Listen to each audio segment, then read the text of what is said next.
صباح الخير، صباح السعادة. عاملين ايه؟ يا رب تكونوا بخير. كل سنة وانتم طيبين. يا رب كده ينعاد علينا الأيام دي بخير، أيام مباركة، أيام كريمة. كل سنة وانتم طيبين. كتروا منها من الدعاء يا جماعة. عايزة أقول لكم بقى إن أنا عندي روتين النهاردة في الشقة، أو في الريسبشن بمعنى أصح. ليه بقى؟ كان بقى عيد الميلاد بقى وكده، فأنا بنضف. بس ايه يعني، نضفت من على الوش كده، لكن بقى إن أنا أشيل سجاد وأشيل مشايات والكلام ده لا، كنت بعمله بالمكنسة. فعايزه بقى ان انا هشيل بقى. انا اتصلت بالدراي كلين، هيجي ياخد السجاد كله اللي هو الكبير ده، اللي هو تحت كمان تحت السفره ده كله، وفي برضو سجاد جوه في الريسبشن التاني. ده بقى كله ده انا يعني هنزله. لكن المشايات دي وبتاعت الغرف جوه انا هغسلها على ايدي. ليه بقى؟ لانها مشايات رفيعه كده، يعني بالحجم ده كله انا هغسله على ايدي في البانيو. عندي انا بديل سجاد هفرشه لحد التاني ما يخلص ويجيبوهولي.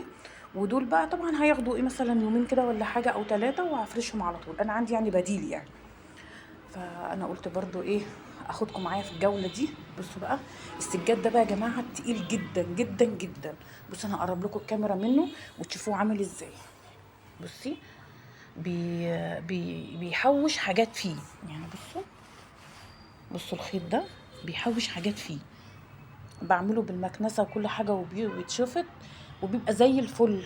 بس برضو مجرد ما بصي تمشي، مجرد ما حاجة تقع من ايدك بيتحوش فيه. بصوا. فطبعا بقى ده عايز بقى دراي كلين او مغسلة، ينزل له بقى ويجي بقى فله. احنا في شتاء كل حاجه وفي برد. بس انا طبعا مش هسيب انا الارض طبعا كده فاضيه من غير حاجه. لا، انا عندي بديل سجاد. انا يعني بغسله وبشيله. لان طول الصيف انا بشيل التقيل. السجاد التقيل ده انا ما بفرشوش خالص في الصيف. بفرش اللي هو بديل السجاد اللي هو الخفيف. ده بقى انا بغسله وبشيله في الصيف. يعني في الصيف بشيله وبفرشه بقى في دخول الشتاء بقى كده، زي اليومين دول كده. انا كنت فرشاه بقى لي شهر دلوقتي بالظبط. ف... فالجو فعلا صعب، مش هينفع ان انا اسيب طبعا الارض فاضيه كده. فانا هفرش بقى اللي هو الخفيف واشيل ده و... وينزل ويتغسل بقى واغسل بقى الحاجات اللي هي رفيعه بقى. انا شيلته كله. وعايزه كمان ان انا انزل كمان الستاير دي واغسلها كمان معايا. انا عارفه والله ان هو مش وقته، بس انا مش عارفه بحب بقى ان انا خلاص ادام انا يعني خدت مثلا السجاد، يبقى لازم اخد الستاير معاه. ما اعرفش انا يعني بحب اعمل كده.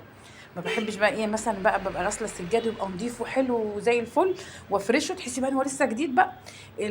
اجي بقى الستاير، لا الستاير انا عايزه اشيلها. فانا برضو ممكن انزل الستاير. انا عندي برضو بديل للستاير برضو. هنزل الستاير دي هغسلها بقى طبعا على ايدي لان الغساله لسه بتاعتي بايظه. وهغسل والسجاد طبعا هينزل. هاخد بس المشايات اللي هي الرفيعه دي هغسلها وبس كده. بدات بقى ان انا اغسل المشايات اللي انا وريتها لكم معايا. السجاد التاني خلاص كان نزل. وهنا بقى بدات ان انا اغسل بقى واحده واحده في الارضيه بقى وكده. نزلت بقى عليهم عن بصي اي مسحوق غسيل عندي بغسله بيه. تمام. زائد كلوركس الوان، ده بيبقى حلو قوي قوي قوي، تحفه جدا. بيطلع بقى اي بقع عندك. طبعا بقى اي بيت فيه ولاد وكده، ربنا يخليهم يا رب ويحميهم. اي حاجه احنا يا كبار اي حاجه بتقع من ايدينا. تمام. وكوبايه شاي، عصير مثلا، نقط شوكولاته وقعت من ايدينا، من ايد ولادنا كده يعني. فلازم بيبقى فيها بقع. عشان تطلعي البقع ديت هو الكلوركس الالوان بصراحه انا معتمداه، وبيطلع وبيبقى معايا زي الفل. في الغسيل بقى الملابس، في السجاد، في المشايات، في الستاير كله يعني. وفعلا انا شلت برضو، نزلت الستاير برضو ونقعتها برضو معايا في طبق كده. وهغسلها وحاطط برضو شويه مسحوق وشويه كلوركس الوان برضو، وهغسلهم معايا. دي بقى المشايات هاخدت انا بقى واحده واحده. عندي انا فرشه بايد كده، طبعا هي موجوده في كل بيت يعني. الفرشه دي بتبقى خشنه شويه. دي بقى مسكتها بقى، مسكت مشايه ورحت دعكتها قوي كويس. وبدات بقى ان انا ارش عليها طبعا بقى شويه كلوركس طبعا الالوان، عشان يطلع بقى اي بقع فيه.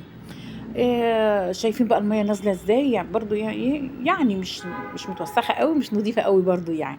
بس لازم ايدينا تبقى في الحاجه. كل ما بتحافظي على الحاجه، غسيل على طول، اهتمام على طول بالحاجه اللي عندك، هتعيش معاكي.